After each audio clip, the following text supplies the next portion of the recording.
Syiah ini kelompok yang tukang suka balik fakta. Syiah ini kelompok yang pandai bertakiyah. Pokoknya memutarbalikkan fakta lah. Itu hobi sekali Syiah tuh. Ada pemuka Syiah di Indonesia menyebarkan buku-buku paham-paham Syiah dalam ajaran-ajaran keagamaan di Indonesia. Oleh Majelis Ulama Indonesia dipanggil. Kemudian mereka berangkat ke Iran dan disampaikan di sana kepada pemuka Iran ketika itu, pemuka orang-orang Syiah. Tolong jangan sebarluaskan lagi paham Syiah di Indonesia. Dalam ucapan itu mereka katakan siap, kami tak akan sebarkan. 2 tahun kemudian ada namanya percetakan Mizan di Yogyakarta menyebarkan isu-isu benih-benih Syiah.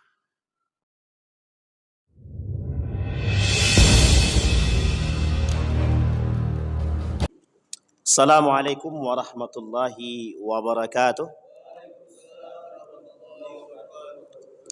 Alhamdulillahi rabbil alamin. Alhamdulillahilladzi arsala rasulahu bil huda wa dinil haq liyudhhirahu 'alad dini kullih wa kafa billahi shahida. Ashhadu an la ilaha illallah wahdahu la syarika lah wa ashhadu anna Muhammadan 'abduhu wa rasuluh la nabiyya ba'd. Allahumma salli wa sallim wa barik ala hadzal nabiyil karim.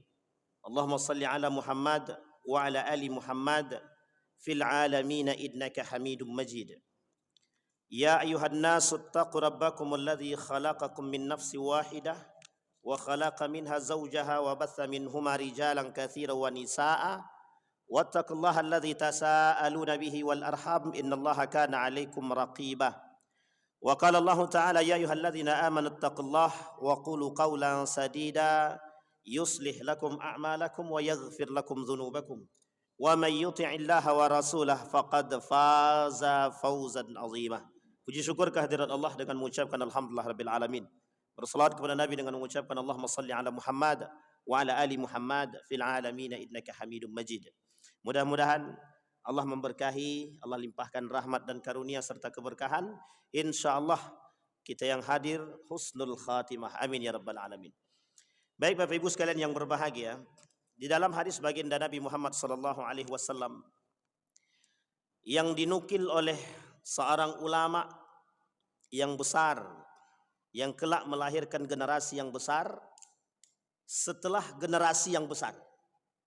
Ada 2 ulama terkenal di Indonesia, Hasyim Al-Asy'ari dan Kiai Haji Ahmad Dahlan. Kiai Haji Ahmad Dahlan mendirikan organisasi yang sangat terkenal disebut dengan Muhammadiyah. Kiai Haji Hasyim Al-Asy'ari setelahnya mendirikan organisasi 1926 setelah Kiai Haji Ahmad Dahlan meninggal dunia. Apa organisasi yang dibangun, yang didirikan? Organisasi yang didirikan adalah Nahdlatul Ulama. Apa alasan mendirikan itu? Karena wafatnya seorang ulama besar yang mendirikan organisasi besar, namanya Muhammadiyah.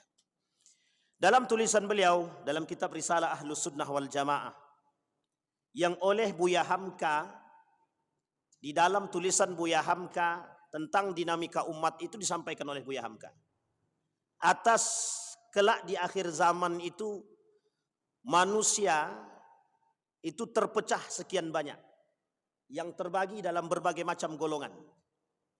Di dalam hadis baginda Nabi Muhammad SAW, setidaknya Nasrani itu terbagi 71. Sementara Yahudi terbagi 72. Tapi kemudian Ahlus Sunnah wal Jamaah atau Islam itu sendiri terbagi 73. Satu di antaranya Ahlus Sunnah wal Jamaah yang selamat.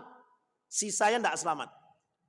Yahudi tak selamat, Nasrani tak selamat, Islam yang lain selain daripada Ahlus Sunnah wal Jamaah itu tak selamat juga. Dan itu zahir. Hadisnya sahih. Dinukil oleh sekian banyak para ulama. Pertanyaannya adalah, apa makna daripada 73 golongan, kata Nabi? Terpecah menjadi 73 golongan itu maknanya apa? Itu ternyata bahasa oleh para ulama hadis kiasan.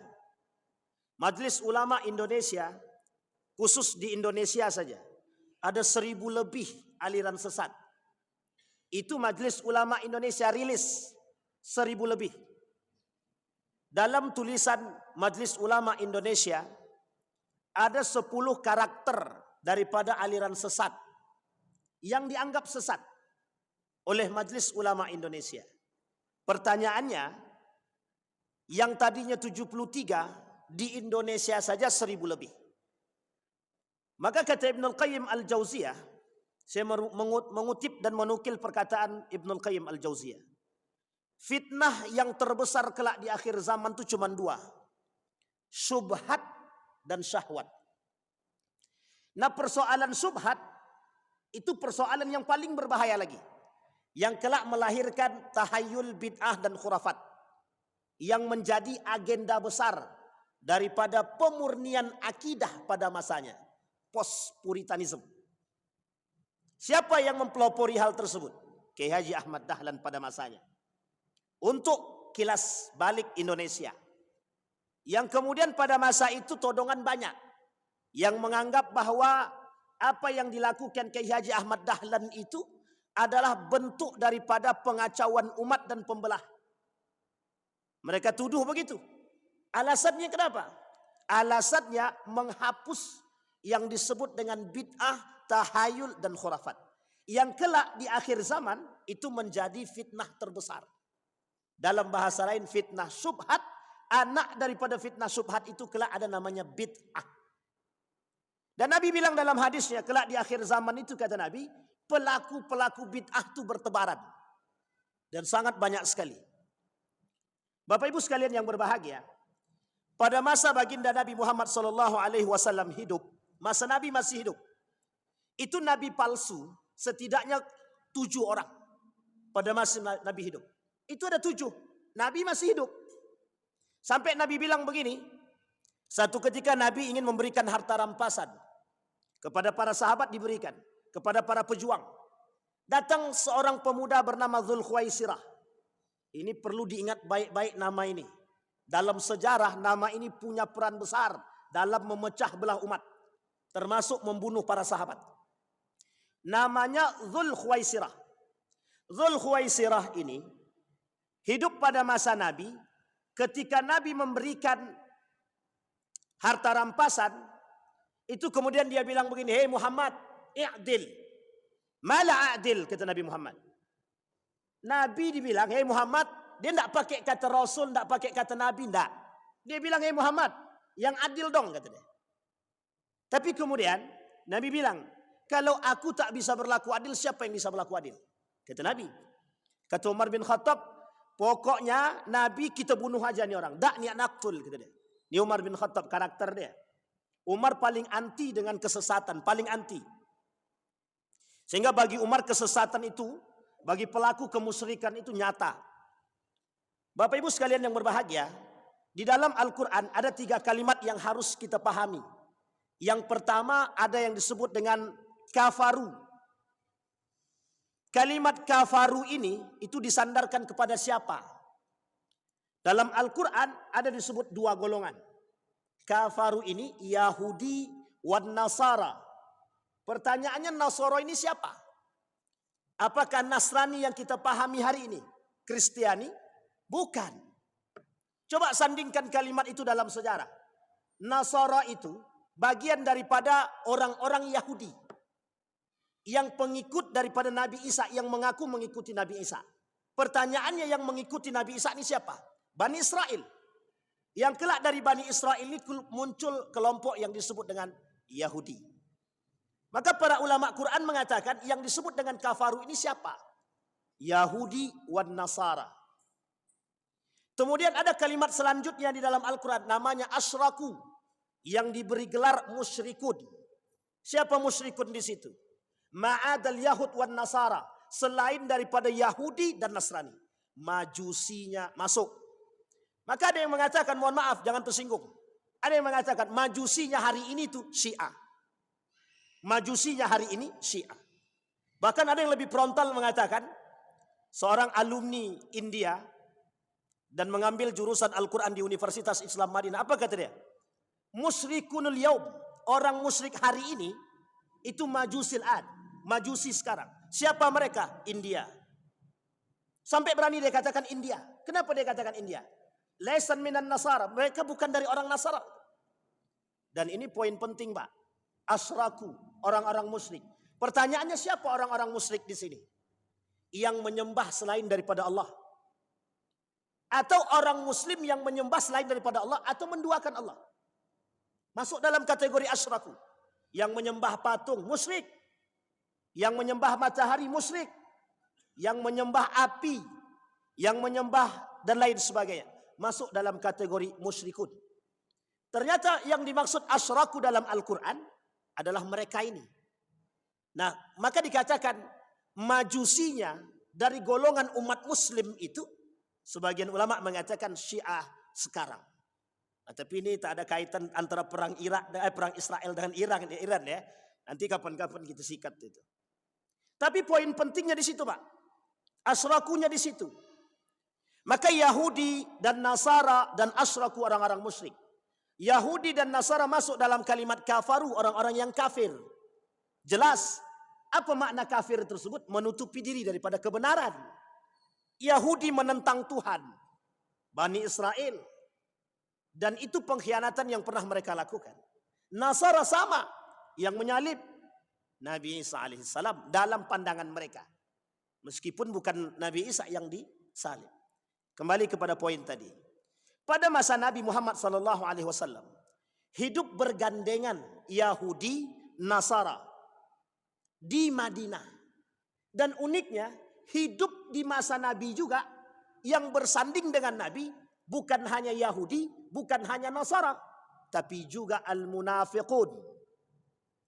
Yahudi sempat masuk Islam ketika kiblatnya masih di Masjidil Aqsa. Kata kaum Yahudi, kami akan tetap bersama dengan Muhammad. Dan kami Muslim. Setelah perintah atau turun. Apa yang turun? Ayat. Fawalli wajhaka syatral masjidil haram. Hadapkan wajahmu ke Masjidil Haram. Apa kata kaum Bani Israel? Atau apa kata kaum Yahudi? Kami tidak beriman kepada Muhammad. Liyuthabbita bihi fuad. Nah, Allah pengen tahu. Di antara ketika berpalingnya Masjidil Haram, Masjidil Aqsa atau kiblat ke Masjidil Haram, itu yang pertama kali murtad, itu kaum Yahudi. Apa kata kaum Yahudi? Kami tak sejalan dengan Muhammad. Coba bayangkan. Itu ketika berpaling. Hidup di masa Nabi, Yahudi, Nasara. Dan paling berbahaya, kata Nabi di antara dua ini, jelas kekufuran mereka, tapi ada para pelaku-pelaku musyrikun yang dikategorikan munafiqun. Orang munafik hadir pada masa Nabi. Nabi masih hidup, munafik ada. Uniknya, orang munafik masa Nabi bangunnya masjid. Yang dibangun masjid. Sampai diabadikan oleh Allah dalam Al-Quran, Masjid Dirar. La ta'tadu. Jangan kalian jadikan Masjid Dirar itu untuk masuk ke dalamnya karena akan menyesatkan. Karena tujuan Masjid Dirar itu tujuannya, Nabi pulang dari perang Tabuk, masuk masjid, Nabi dibunuh. Cuman itu tujuannya, tidak ada yang lain. Karena sakit hati, kekuasaan, jabatan, tempat diambil alih oleh baginda Nabi. Tak lama setelah Masjid Kuba dibangun Masjid Nabawi, setelah itu mereka bangun yang disebut dengan Masjid Dirar. Kembali kepada poin tadi. Pertanyaannya, apakah dinamika umat muslim ketika itu di Madinah? Kita tidak merujuk kepada Mekah, nanti kita lihat. Dinamika umat Islam pada masa baginda Nabi Muhammad SAW di Madinah berhadapan dengan musuh yang sangat nyata. Musuh yang nyata kata Nabi, hum min ahlina. Mereka dari golongan kami. Siapa mereka? Al-munafiqun. Sehingga Bapak Ibu sekalian yang berbahagia, al-munafiqun ini kelak punya generasi yang panjang. Salah satu di antara mereka adalah yang bernama Dzul Khuwaisirah. Dzul Khuwaisirah ahlul Quran wa yahfadzul Quran. Dia ahli Al-Quran. Tapi ketika dia berkata sama Nabi, "Hei Muhammad, adillah." Tapi kemudian Umar bin Khattab, bunuh aja nih orang. Kata Nabi, tinggalkan dia. Akan muncul dari golongan kalian, akan muncul dari umat-umat setelah kalian itu orang-orang seperti dia. Baca Quran cuma sampai di tenggorokan. Dan itu kelak yang akan melahirkan aliran-aliran politik dan akidah dalam Islam. Dan dinamika umat itu setelah baginda Nabi Muhammad SAW ditentukan setelah wafatnya Umar bin Khattab. Kita lihat dalam sejarah. Pada masa baginda Nabi Muhammad SAW, 7 nabi palsu muncul sekaligus. Tidak satu-satu Pak, muncul sekaligus. Kalau sekarang kan nabi palsu tak banyak. Cuman satu-satu setiap masa. Tapi mungkin makin zaman, makin akhir, makin banyak yang mengaku nabi. Uniknya di akhir zaman tuh tidak ada yang mengaku setan aja. Tapi ngaku nabi ada, ngaku Tuhan ada, ngaku malaikat ada. Yang tidak ngaku, yang tidak mau ngaku jadi setan tuh tidak mau dia. Tapi perilakunya lebih parah daripada Fir'aun. Itu banyak di akhir zaman. Boleh Bapak Ibu buka dalam Abwabul Fitan atau Kitabul Fitan. Karangan dalam kitab Sunan Abi Daud. Dalam kitab Sunan Ibnu Majah. Itu persoalan fitan itu persoalan karakter-karakter Fir'aun. Yang Allah sebutkan 16 karakter dalam Al-Quran. Di beberapa surat. Satu di antaranya karakter-karakter congkak, angkuh. Dan itu semua ada. Nah kembali kepada poin tadi Bapak Ibu sekalian yang berbahagia. Pada masa Nabi 7 nabi palsu. Wafat baginda Nabi Muhammad SAW. Tersisa 3 nabi palsu. Antara lain di antaranya adalah Musailam al-Kadzab. Yang oleh Abu Bakrin Siddiq diperangi. Pertanyaannya. Apa alasan Abu Bakar memerangi nabi palsu? Alasannya sederhana. Tidak ada agama yang lebih baik dan tidak ada kesesatan yang nyata kecuali dengan munculnya nabi palsu. Maka nabi oleh para ulama disebut dengan akhirul anbiya wa akhiruz zaman. Nabi akhir, nabi paling terakhir dan nabi di akhir zaman. Dalam kitab Armageddon, tanda kiamat kecil pertama itu lahirnya baginda Nabi. Yang kedua wafatnya baginda Nabi Muhammad SAW. Jadi kelahiran Nabi itu sebagai tanda akhir zaman. La Nabi ya ba'da, tak ada Nabi setelah itu. Cuma kalau ada orang yang mengaku Nabi itu muskilah. Masalahnya di mana? Masalah dalam keyakinan. Nah ini masalah kita Pak. Mengapa ada Nabi palsu? Penyimpangan akidah. Mengapa ada Nabi palsu? Ada orang yang mengaku mendapat wahyu. Uniknya, baru-baru ini, setahun yang lalu, ada orang yang mengaku dapat wahyu. Dan mengaku jadi nabi. Nah, ini poin penting Pak. Kok bisa di tengah luasnya umat muslim yang beragama, yang beriman, muncul kelompok yang mengaku nabi dapat wahyu. Pertanyaannya, mengapa? Dan apa sebab? Kata para ulama, Muhammadiyah dalam rilisnya, itu dikatakan sebab penyimpangan akidah itu di antara 5 dha'ful ilmi. Apa itu dha'ful ilmi? Lemahnya ilmu. Ini masalah Pak. Sangat masalah. Iqra itu turun dalam kitab Kaifa Yubarrijul Quran Al-Haya. Itu tujuan Iqra itu bukan arti bacalah, bukan. Hei manusia, Anda punya akal telaah dengan sebaik mungkin. Anda punya akal belajar sebaik mungkin. Anda punya akal analisis sebaik mungkin. Itu tujuan Iqra. Jadi kalau tujuan Iqra yang diciptakan oleh Allah cuma sekedar membaca, itu tak sejalan dengan makna yang sesungguhnya. Tapi kalimat kedua yang dikatakan Allah dalam Al-Quran, Iqra bismi rabbikal ladzi khalaq. Kalimat ini yang tak boleh kita tinggalkan. Ketika manusia dituntut untuk belajar, tapi ingat, kenal dulu dengan Tuhan. Sehingga ketika mereka beriman kepada Allah, kata Allah, wattaqullaha wa yu'allimukumullah. Orang yang belajar, maka dalam konsep perang pemikiran itu ada 2. Ilmu dibarengi dengan iman, iman dibarengi dengan ilmu. Ilmu tanpa iman itu mesti rusak, mesti rusak.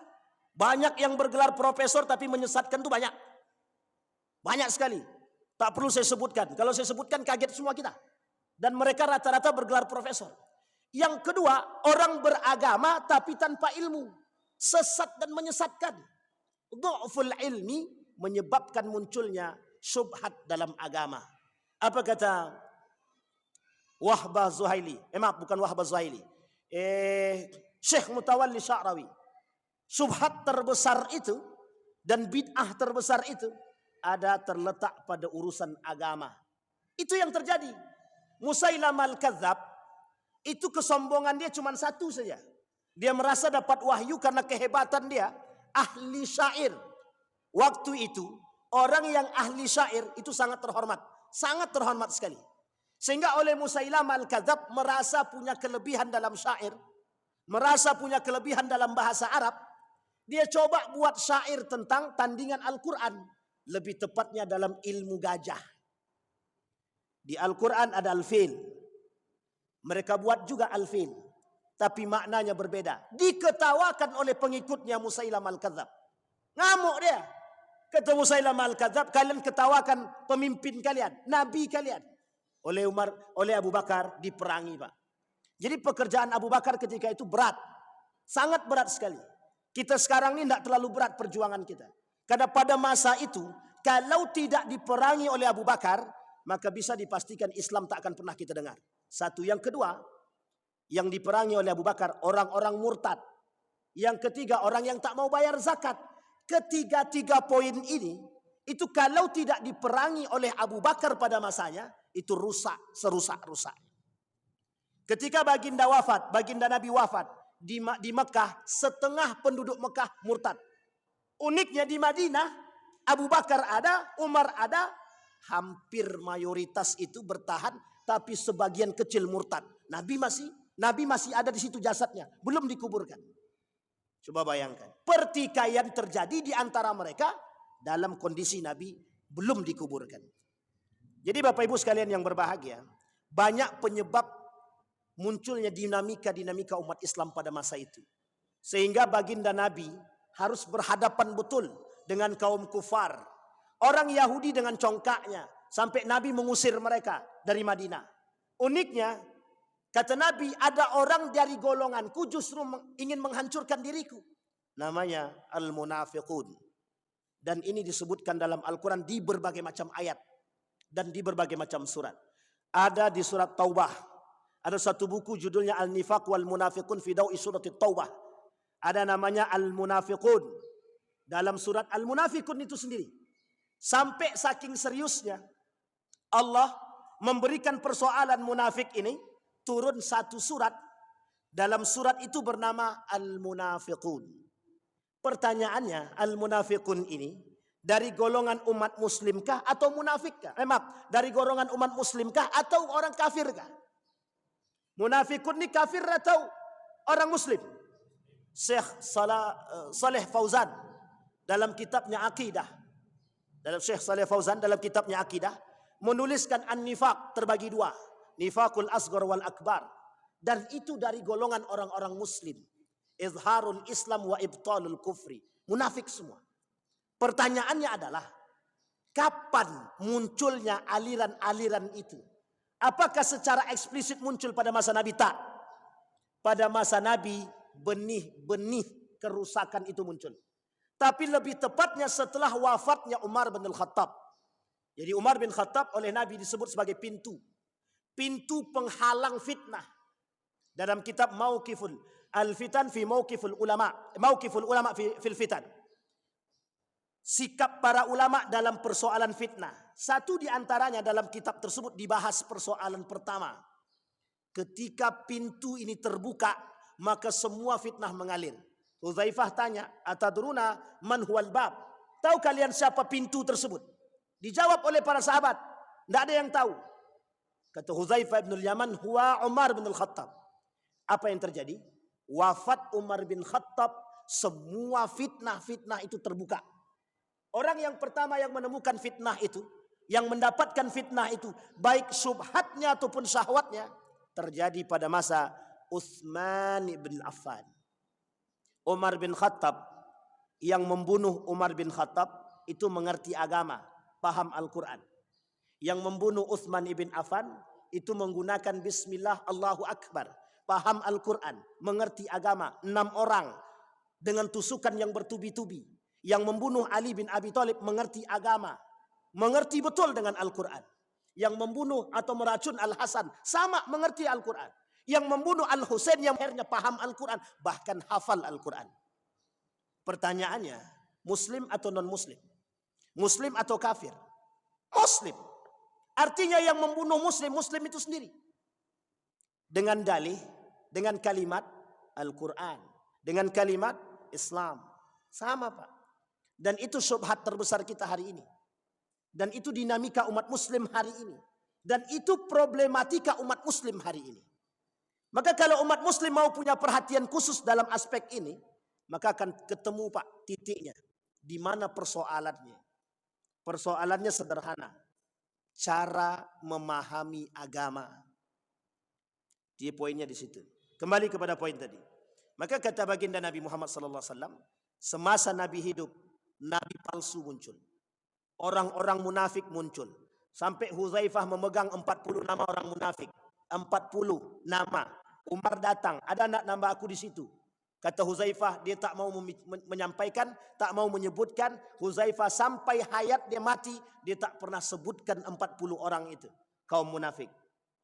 Dan uniknya kaum munafik itu, tukang melakukan pecah belah umat pada masa baginda Nabi Muhammad SAW. Kembali kepada poin.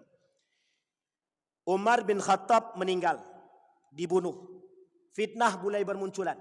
6 tahun kepemimpinan Utsman bin Affan, semua menyayangi Utsman bin Affan. 6 tahun terakhir muncul sebuah fitnah. Disitulah datangnya para pembunuh-pembunuh Utsman bin Affan dari Mesir. Yang ketika itu terindikasi, mohon maaf, ketika itu terindikasi mengikuti paham yang mereka katakan kami pengikut Ali bin Abi Thalib. Propaganda yang mereka bangun ketika itu untuk merusak citra Ali bin Abi Thalib, yang setelah itu Ali bin Abi Thalib bertikai dengan Siti Aisyah yang disebut diabadikan dalam sejarah, nama perangnya Perang Jamal. Tidak ada pertumpahan darah. Ketidakpercayaan Siti Aisyah kepada Ali bin Abi Thalib yang tidak bisa menumpas. Ali tak tahu menau. Setelah terbunuh Utsman, Ali datang, pembunuhnya sudah nggak ada. Pembunuhnya udah nggak ada. Yang tersisa istri dia yang masih hidup dalam kondisi tangan yang patah dan dipatahkan. Sementara ajudan dia, kalau bahasa sekarang, Utsman bin Affan, itu dibunuh. Jadi yang membantu Utsman dibunuh. Istri dia patah tangan dia, dipatahkan. Jadi jangan salah Pak, pada masa Utsman itu sadis. Pada masa Ali sadis. Dan paling sadis lagi nanti pada masa Al-Husain. Dan yang dilakukan dalam bentuk kebahagiaan. Mengatasnamakan Allah. Mengatasnamakan Islam. Apa kata mereka? Ya Allah, aku serahkan jasad Utsman ibn Affan untukmu. Atas kezaliman yang dia buat. Coba bayangkan. Sahabat Nabi yang sudah dipastikan masuk Islam. Bertikai Ali dengan Aisyah. Karena Ali oleh Nabi sudah disampaikan dalam hadis. Kata Nabi kepada Ali bin Abi Thalib, sini. Kelak engkau akan bertikai dengan Ummul Mukminin. Langsung galau Ali bin Abi Thalib. Maksudnya, waktu itu saya celakakah? Dia bertanya sama Nabi. Jawab Nabi, tidak. Engkau akan menang atas diri dia. Dan jika engkau masih dapatkan dia, letakkan dia kembali di tempatnya. Betul Pak. Ali menang atas Aisyah. Ali biarkan Aisyah kembali ke Madinah. Dan Aisyah tetap di Madinah. Ali pindahkan kerajaan sistem khalifah ketika itu dari Madinah pindah ke Kufah yang hari ini kita sebut sebagai Irak, yang dulunya Babilonia. Ini sejarah nih Bapak Ibu, perlu dipahami. Singkat cerita, ini singkat cerita aja nih Pak. Muawiyah tidak terima, kata Muawiyah tidak begitu. Pokoknya Ali harus mencari pembunuh Utsman. Aku tidak akan berbaiat kepada Ali sampai dia temukan. Kata Ali bin Abi Thalib, itu Muawiyah berkhianat kepada kami. Datang tukang gesek di belakang. Betul tuh. Habiskan aja, lawan aja. Tukang gesek dari sisi Muawiyah juga begitu. Udahlah pokoknya perang. Terjadi perang yang disebut dengan perang Siffin. 45.000 yang meninggal dari kalangan Muawiyah, 25.000 yang meninggal dari golongan Ali bin Abi Thalib. Dimenangkan oleh Ali. Muawiyah tahu kondisinya sudah tak baik, dibuatlah namanya arbitrase. Arbitrase perdamaian. Diikat Al-Quran, ditombak, diangkat Al-Quran dalam bentuk perdamaian. Abu Musa al-Asy'ari yang ketika itu menjadi negosiatornya. Dan yang ikut mendukung, memaksa Ali untuk menyetujui rakyat Kufah. Yang pada masa itu mendesak Ali bin Abi Thalib untuk menyetujui. Singkat cerita Bapak Ibu sekalian yang berbahagia, mereka pula lah yang mengkhianati Ali bin Abi Thalib setelah pulang dari tempat pertempuran menuju Kufah. Di perbatasan Harura keluarlah 200 lebih dari golongan mereka yang mengakui mengikut Ali, yang kelak mereka disebut sebagai golongan Khawarij. Dan ini golongan yang diperangi oleh Ali dalam perang yang disebut dengan Perang Nahrawan. Dihabisin sama Ali bin Abi Thalib semuanya. Dalam riwayat yang lain, kalau kita baca dalam sejarah yang lain, Ali menyisakan 10 kaum munafik. 10 kaum Khawarij itu disisakan 10. Dalam riwayat yang lain dihabisin semua oleh Ali bin Abi Thalib. Tidak ada yang ditinggalkan. Tapi ulama lebih condong pada yang 10. Yang 10 ini bukan ditinggalkan, tapi lari kalang kabut. Satu di antara mereka anak daripada Dzul Khuwaisirah. Yang ketika itu dalam perang Khawarij itu Dzul Khuwaisirah terbunuh. Dan anaknya lari, kelak yang akan membunuh Al-Husain pada perang Karbala, dan dia mengikuti itu.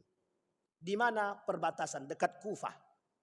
Jadi Bapak Ibu sekalian yang berbahagia, Nabi pernah bilang begini dalam hadisnya. Kelak akan muncul 3 kekuatan Islam yang besar. Yang pertama dari Irak, yang kedua dari Yaman, yang ketiga dari Palestina. Dari Irak, kata para ulama, tidak bisa dijadikan sandaran karena banyak di antara mereka para pengkhianat. Yang dari Yaman tak memiliki kekuatan yang lebih, tapi memang Yaman selalu membantu. Dan yang ketiga dari Palestina, Syam. Palestina, Yordania, Suriah, kemudian satu lagi Libanon. Ini kekuatan Muslim akan muncul dari sini. Kembali kepada poin tadi. Meninggal Utsman bin Affan, bertikai Ali dengan Aisyah, bertikai juga Ali dengan Muawiyah. Disinilah Bapak Ibu sekalian yang berbahagia, secara eksplisit umat Muslim mulai terpecah. Muncul kelompok pertama yang disebut dengan Khawarij. Dan orang-orang yang masih bersama dengan Ali bin Abi Thalib, mereka mengatasnamakan nahnu syi'i, pengikut keluarga baginda Nabi Muhammad sallallahu alaihi wasallam, yang kita kenal hari ini sebagai Syiah. Sampai di sini bisa dipahami Bapak Ibu ya. Jadi poin penting dalam sejarah ini tidak boleh kita lupakan. Dan di masa inilah Bapak Ibu sekalian yang berbahagia, persoalan agama mulai terpecah secara luas. Ditambah lagi ketika Al-Hasan Ali meninggal, dibunuh oleh Ibnu Muljam, salah satu orang-orang Khawarij, yang kemudian dilanjutkan dalam kesepakatan para sahabat mengangkat Al-Hasan menjadi khalifah yang diberontak oleh Muawiyah. Nanti sistem monarki pertama dalam sejarah, sistem monarki pertama, nepotisme pertama dalam sejarah umat Muslim itu terjadi pada masa Muawiyah ibn Abi Sufyan, yang mengangkat anak kandungnya menjadi pemimpin yang bernama Yazid ibn Muawiyah, yang oleh ulama Damaskus pada masa itu disepakati akan kefasikannya. Jadi Bapak Ibu, sejarah pernah terjadi. Orang fasik jadi pemimpin itu pada masa Yazid ibn Muawiyah, disepakati oleh ulama-ulama Syam. Jadi kalau sekarang banyak pemimpin fasik, itu sebenarnya mungkin cicit-cicit daripada Yazid bin Muawiyah. Oh, mungkin bisa jadi cicit-cicit Fir'aun lah. Sampai di sini bisa dipahami Bapak Ibu. Nah, muncul kelompok yang pertama yang akan kita bahas malam hari ini, yang oleh sebagian ulama dikategorikan sebagai aliran sesat dan memusuhi. Nama dia Syiah. Ini tak ada kaitan dengan Iran dan Israel. Tapi kalau mau dikaitkan nanti kita kaitkan. Iran, kapan ada orang Syiah di Iran? Persia. Itu setelah terjadinya bombardir yang dilakukan Daulah Abbasiyah pada masanya. Daulah Umayyah pada masanya. Tersebarlah orang-orang ini yang tak suka dengan penduduk Kufah. Ada yang pindah ke Persia, Iran. Ada yang pindah ke tempat yang lain. Ada yang ke Mekah, ada yang ke Madinah. Semua tersebar. Termasuk satu sisi Persia ketika itu yang kita sebut hari ini sebagai Iran. Ini cikal bakal Syiah di Iran. Dan ini Bapak Ibu sekalian yang berbahagia, dalam sejarah Iran dalam sejarah adalah kota yang punya mental perang terbaik di dunia. Dan Iran pernah punya mental menang pada masanya. Ketika Babilonia yang begitu besar pernah ditaklukkan oleh Persia pada masanya. Jadi kalau sekarang Iran bangga dengan mengatakan kami siap berperang, itu karena mental dia, mental nenek moyang. Dulu Iran pernah kerjasama dengan Yahudi untuk menaklukkan Babilonia. Orang Yahudi itu berada di Babilonia. Jadi orang Yahudi di Babilonia berkhianat kepada Iran. Babilonia itu Irak sekarang. Orang-orang Babilonia pengkhianat, Yahudi di Babilonia juga berkhianat. Sehingga ketika itu mudah bagi Persia menaklukkan Babilonia. Singkat cerita Bapak Ibu sekalian yang berbahagia, pada masa dinasti Abbasiyah muncul kelompok yang mengatasnamakan secara eksplisit dan terang-menerang yang disebut dengan Syiah. Ali sudah terbunuh. Al-Hasan sudah meninggal. Al-Husain sudah dipotong. Dan pembunuh Al-Husain wal Hasan itu orang-orang Kufah. Dan yang berkhianat kepada Ali orang Kufah. Semuanya Kufah yang kelak menjadi Syiah di sana. Jadi Syiah pertama itu di Kufah, pengkhianat Pak. Irak itu pengkhianat pada masanya. Kalau sekarang wallahu alam, tapi oleh sebagian para pengamat tetap pengkhianat. Karena mereka pernah meminta surat, melayangkan surat kepada Al-Husain untuk kembali ke Irak untuk memberontak kepada Yazid bin Muawiyah. Oleh Yazid ditekan, kalau kalian mau selamat, anak istri kalian masih bisa makan, balik arah. Udah pulang, bubar. Bubar semua. Semua berkhianat kepada Al-Husain. Karena sudah di tengah jalan, mau tak mau lanjut. Akhirnya diarahkan ke Karbala, dibunuh di situ. Dan pembunuhan tersadis dalam Islam itu masuk dalam kategori pembunuhan Al-Husain. Yang oleh Nabi sudah disampaikan ketika Nabi mencium leher daripada Al-Husain. Dan Nabi pernah mencium bibir Al-Hasan. Al-Husain iri sama Nabi, sama Al-Hasan. Kenapa kok Al-Hasan dicium bibirnya sementara aku leher? Disampaikan oleh Nabi kepada anaknya Fatimah. Kelak cucuku akan mati, meninggal setelah melakukan perdamaian. Betul Pak. Al-Hasan itu yang mendamaikan. Dan diracun, dicium di bibir karena kelak diracun. Dicium di leher karena kelak lehernya putus. Dan pembunuh-pembunuh ini, insya Allah kapan waktu kita kaji tentang Karbala. Biar Bapak Ibu tahu sejarah Karbala itu yang sangat-sangat menyakitkan, menyedihkan banget. Uniknya dalam sejarah Karbala itu, anaknya Al-Husain itu, yang baru lahir 6 bulan, itu di samping medan perang di pinggiran Karbala, itu ada sungai. Sedang minum ditembak pakai panah, tembus Pak lehernya leher daripada Al-Husain. Cara membunuhnya begitu Pak. Dalam bayangan mereka yang membunuh Al-Husain itu, biar Bapak Ibu tahu, itu mereka membunuh Bismillahi Allahu Akbar. Coba bayangkan. Itu dalam aspek sejarah begitu disampaikan. Maka kalau sekarang kita temukan ada umat muslim membunuh muslim dengan ucapan Bismillah, itu sebenarnya bagian daripada perbuatan yang sama. Dan itu yang terjadi sekarang. Tapi uniknya, sejarah itu terulang. Fir'aun tak disebutkan nama asli. Tujuannya satu saja. Karakter Fir'aun pasti akan terulang. Dan sekarang sudah banyak Fir'aun yang lain. Qarun, banyak Qarun sekarang. Kemudian Haman, penasihat-penasihat ulung dalam kemusyrikan dan kemaksiatan, itu banyak Pak. Dan tidak disebutkan nama asli. Karena kelak karakter itu pasti akan terulang. Sama Pak. Dan itu disampaikan oleh Allah dalam Al-Quran. Nah Bapak Ibu sekalian yang berbahagia, ada kelompok yang disebut dengan Syiah. Yang mengaku sebagai pengikut Ali bin Abi Thalib. Di masa Ali masih hidup, mereka sudah mengaku pengikut Ali, tapi Ali kata saya bukan Syiah. Ali pernah berkata bahwa diri dia bukan Syiah. Setelah Ali meninggal, deklarasi Syiah itu lebih tepatnya pada masa dinasti Abbasiyah, ketika Al-Abbas berhasil menumpas kezaliman yang dilakukan oleh dinasti Umayyah. Ini sebenarnya perang saudara karena rasa sakit hati. Abbasiyah sakit hati dengan Umayyah karena merebut paksa kekuasaan dari keluarga Nabi. Al-Abbas merasa dari keluarga Nabi harus mengambil paksa kekuasaan itu dari dinasti Umayyah. Jadi perangnya sama, perang saudara. Jadi perang itu sudah perang saudara, umat muslim dengan muslim. Abbasiyah mengambil dari dinasti Umayyah. Kelak Mongol, Andalusia sama Pak. Mongol mengambil paksa kerajaan Abbasiyah pada masanya. Disebabkan ketidakpercayaan umat muslim kerajaan kecil yang berada di sekitar Abbasiyah. Termasuk ketika itu kerajaan At-Turk. Itu kerajaan kecil di Turki yang kelak yang akan mengambil alih dalam dinasti Utsmaniyah setelah beberapa tahun yang akan datang. Jadi Bapak Ibu sekalian yang berbahagia, kita ini selalu diselimuti dengan perang saudara. Uniknya, para kaum munafik yang masuk ke dalam itu yang menjadikan provokatornya di situ. Syiah yang memprovokator untuk berperang. Kemudian Syiah juga yang memprovokator lawan untuk berperang. Jadi terjadi adu domba. Kapan Syiah punya pemahaman yang sesat dan menyesatkan? Bukan pada masa dinasti Abbasiyah. Lebih tepatnya setelahnya.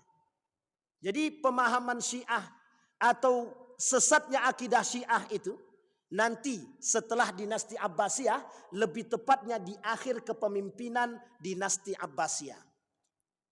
Apa kesesatan yang paling nyata? Kesesatan yang paling nyata yang mulai ditonjolkan oleh mereka adalah ketika Ali bin Abi Thalib tidak diangkat menjadi khalifah pada masa Utsman bin Affan. Jadi sakit hatinya sudah mulai tertanam lama. Ada kelompok yang menghasut dalam bentuk provokasi, tapi tidak digubris oleh Ali bin Abi Thalib. Setelah wafat Ali baru digubris. Yang menggubris kebetulan orang-orang mereka yang memaksa Al-Hasan untuk berperang. Yang memaksa Al-Hasan untuk berperang dan yang memaksa Al-Husain untuk tetap ikut. Uniknya Bapak Ibu sekalian yang berbahagia, semenjak Ali bin Abi Thalib tidak diangkat menjadi khalifah, dalam latar kalimat yang disampaikan oleh baginda Nabi Muhammad SAW, Maula ya Ali. Kata Nabi kepada Ali bin Abi Thalib dalam perkumpulan para jamaah dalam haji ketika itu, dipanggil Ali, Ali maju ke depan. Barang siapa yang memuliakan Ali, maka dia telah memuliakanku, kata baginda Nabi. Kalimat ini dipahami oleh kelompok pengikut Ali sebagai latar bahwa Ali lah yang paling berhak menjadi pemimpin setelah baginda Nabi Muhammad SAW. Oleh Abu Bakar, ini Abu Bakar Bapak Ibu, kata mereka, nanti kita lihat sejarahnya dalam kitab Nahjul Balaghah dan dalam kitabnya, saya lupa nama kitabnya itu ada dalam kitab itu. Apa kata mereka? Abu Bakar dengan Umar bin Khattab memaksa masuk ke rumah Ali bin Abi Thalib dan Fatimah. Singkat cerita, mereka paksa Fatimah untuk berbaiat kepada Ali bin Abi Thalib. Berbaiat kepada Abu Bakar Siddiq. Tapi Fatimah tidak mau karena baru meninggal ayah tercinta. Singkat cerita, dalam kitab As-Saqifah namanya. Dalam kitab itu didorong oleh Umar bin Khattab pintu rumahnya Fatimah mengenai kepala Fatimah, kemudian Fatimah jatuh. Pintu tersebut berada di atas badan Fatimah, diinjaklah oleh Umar bin Khattab sampai dia wafat. Ini fitnahnya kaum Syiah terhadap Umar bin Khattab dan Abu Bakar ketika mereka meminta baiat kepada Ali bin Abi Thalib dan Fatimah. Sampai akhir hayat memang Fatimah tidak berbaiat kepada Abu Bakar. Ada alasan, ada.